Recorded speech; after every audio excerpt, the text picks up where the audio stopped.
So as you can see, we're really starting to button up the aircraft now. I put this piece of wood here. I am going to make, using spoke wire, I'll be putting in struts right here for the landing gear. Kind of make it a little bit stronger.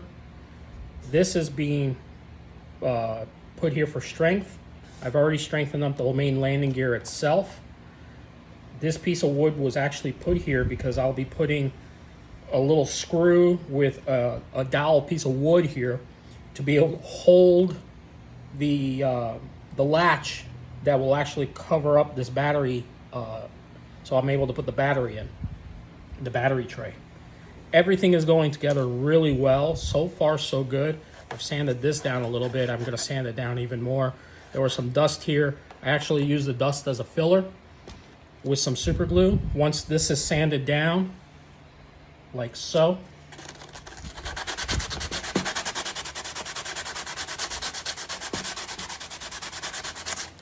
it gets nice and smooth, makes a really good smooth surface. I can put the Monaco right over it. It'll look just like new. Flipping the aircraft over, I buttoned up the bonnet of the aircraft. This is all flexible wood. This sheet here is 1/32 by, it's a 1/32 inch piece of ply, so it's very flexible. It bends really well, just like foam. The rest is going to be done in foam because that way I can make curves and such. So this piece will be going here, and that's how I'll button up the rest of the cowling situation going on. I am going to use the original cowling a little bit, as much as I can, and I'll be putting in the little the pistons showing off on the side. Also, I got to put back the plexi. All this will be going back on, and to make it look like a little bit more scale aircraft of the Piper Cub.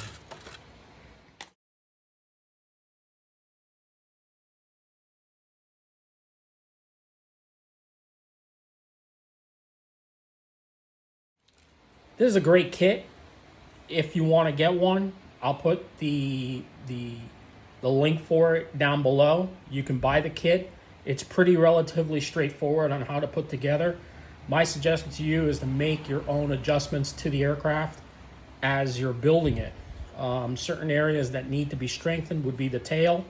It needs to be strengthened up a little bit. The tail is the plane flies well. Anybody that tells you that the plane doesn't fly well because the tail's too small is full of themselves. The plane flies great. I'm just making more improvements to the aircraft so it'll even fly better.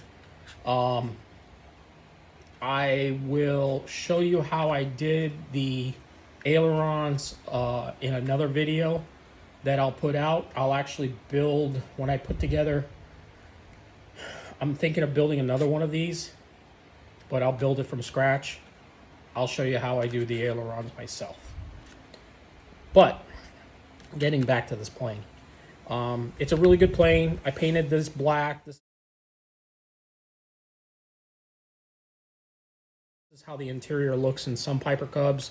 It's all black, and it gives it a good depth perception when the plane is flying. I'll be putting in hard points down below here to be able to attach the wing struts. I also need to get a new mounting bracket for a new mounting piece for here to be able to put in the wing. As you can see, the airplane's going back together really well.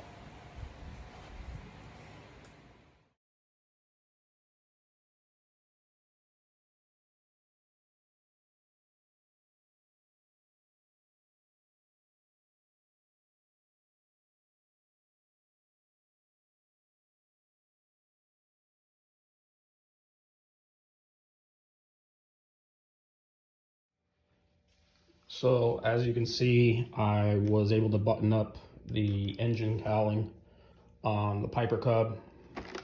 I mounted the extra strut on the bottom. So here you can see I put in the strut. I had to put in a brace right here to brace the landing gear strut itself. I use tie wraps to button them together. They're lightweight, so they won't, but it'll give it a good support. I'll also put the fairing over here. For here, I put these little davit pieces of wood here to keep the door from collapsing inward. I'll put a little screw here with something to hold it in place, and here will be another piece of material to make it like a hinge door to get it easy access to put the battery in. The battery fits in really well, like so.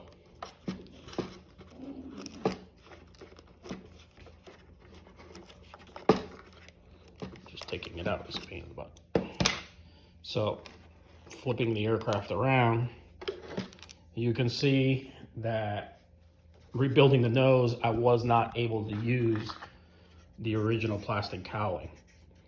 Also, the motor is situated a little bit downer, a little bit more down and off to the left to counter off the effects of the torquing. I use Monocoat to cover up the foam nose.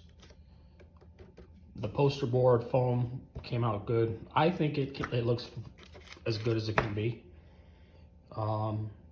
Here I'll paint black. That's what this line is here. This part will be yellow. The instrument panel deck will be black. And then I have to put in 2 little rods here just for scale.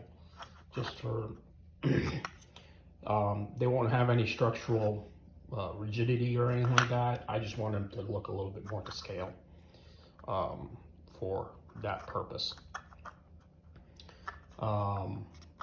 Next we'll be putting in a new area for the bolts for the wing. This piece of wood here is a very thin piece of wood. This is the plywood that actually supposed to bolt the wing on. I'm gonna put a thicker piece. You can tell the subtle differences between these 2 pieces of wood. This piece of plywood is a little bit more rigid. This one's a little bit thinner, and I feel it's a little bit too cheap looking. So I'm actually going to use this piece of plywood here, which is 3mm ply. This is a scrap piece. I like keeping all my scraps. I keep all my scraps in a box because later on you can use them for situations like this where you want to replace a part. You can use scrap that looks a little bit more rigid, and you can always use plywood scraps for anything. These are the wheels that I'll be putting on the plane, which are down to scale. And for right now, that's what we're doing as of right now. So I'll continue on with the build, and you'll see the next videos coming out of me finishing up the plane and putting it back together. And also the last of that video will also show the test flights.